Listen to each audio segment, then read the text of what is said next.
impact yoki oddiy shurpayo'rt. Qaysi birini olgan afzalroq va ular bir-biridan nimasi bilan farq qiladi? Assalomu alaykum, keling bugun aynan shular haqida gaplashamiz. Bu o'sha mashhur mebelchilarning sevimli uskunasi bo'lgan oddiy shurpayo'rt. Bu esa impact, vintayo'rt, impulsli shurpayo'rt, udarniy shurpayo'rt. Xullas, ushbu uskunaning nomlari juda ham ko'p.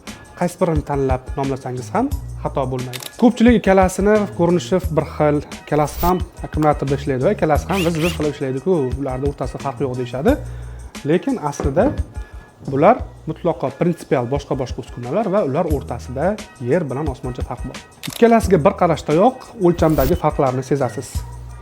Misol uchun, impact oddiy shurpayo'rtga nisbatan ancha ixcham va qulay. Oddiy shurpayo'rtda tirishotgan qismi bor. Impactda esa tirishotga yo'q. Oddiy shurpayo'rtda patron qismi bor. Impactda esa patron qismi o'rniga mana bunday bita держатель va shu sababli tumshuq qismi deyarli yo'q. Nasatkalarga keladigan bo'lsak, oddiy shurpayo'rt mana bunday yumaloq ko'rinishdagi shestigan uchli to'rtburchak yoki xohlagan turdagi boshqa nasatkalarni bemalol qo'yib ishlatsangiz bo'ladi va ularni juda ham yaxshi va mustahkam ushlab qola oladi. Impactda esa unday emas. Impactga dum qismi ingichkalashtirilgan maxsus shestigan nasatkalar tushadi. Shunga qaramay, nasatka o'rnatish Impactda juda ham oson. Ishlash prinsipi haqida gaplashadigan bo'lsak, ikkala uskuna qanday ishlaydi? Oddiy qilib tushuntiradigan bo'lsam, oddiy shurpayo'rt xuddi mana shunday atverkaga o'xshaydi, ya'ni samarez yoki svirloni oddiy aylantirib beradi. Impactda esa butunlay boshqacha, ya'ni oddiy aylanishga qo'shib bolg'acha ham uradi. Ichki tomondan tushuntiraman. Ekraningizda ko'ringan videoga e'tibor bering. Bu impact tumshuq qismi. Ko'rib turganingizdek, bu yerda katta prujina bor. Bu prujina yig'ilib turib, qayta ochilganda bolg'achani uradi. Bolg'acha esa o'z navbatida nasatkani urib aylantiradi. Bu holat tangensialniy udar deb nomlanadi. Shurpayo'rtda ham bolg'acha funksiyasi bor-ku deydiganlar uchun maqtanish maqsadida shurpayo'rtni ochib oldik. Shurpayo'rtda udar rejimi qanday ishlaydi degan savolga, bu zubчатый val va tagida yana xuddi shunday bitta zubчатый val bor. Molotok rejimiga o'tkazganingizda shu ikkala val bir-biriga yopishadi va aylanganda sakrab o'tib kichik zarbalar hosil qiladi.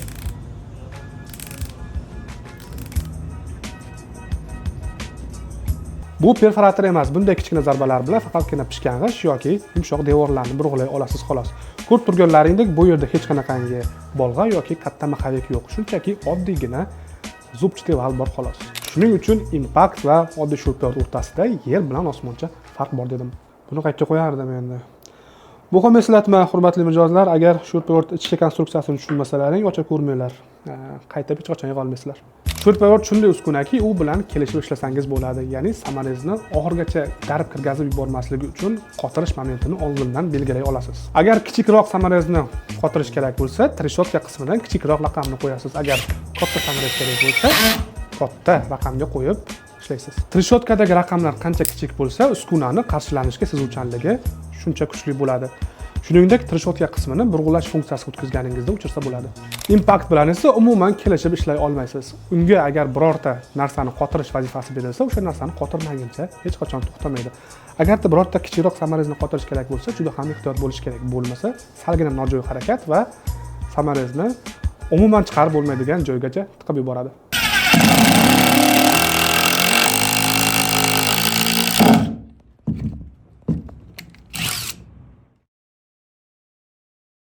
Ikkala uskuna quvvatiga keladigan bo'lsak, oddiy shurpayo'rtdan boshlaymiz. Oddiy shurpayo'rtimizni texnik parametrlar ko'rsatilgan newton metrga e'tibor beramiz. Bu yerda bizda 65 newton metr.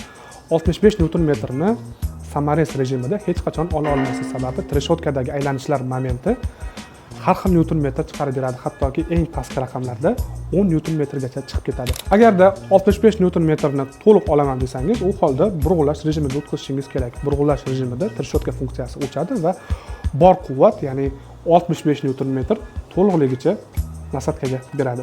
Lekin burg'ulash rejimida samarez qotirish tavsiya etilmaydi. Birinchidan, uskuna ichki mexanizmlari nagruzkada ishlaydi. Ikkinchidan esa trishotka funksiyasidagi himoya rejimi o'chirilganligi sababli agar samarez birorta noto'g'ri joyga kirib qoladigan bo'lsa, qo'lingizni qayrib yuborish xavfi oshadi. Impactda esa hammasi juda oddiy. Uskuna momentini belgilaydigan trishotka impaktda bo'lmaganligi sababli doim uskuna parametrlari ko'rsatilgan newton metrda ishlab beradi. Ya'ni bu yerda 160 newton metrmi? Hamma joyda va hamma narsada shu 160 newton metrda ishlab beradi.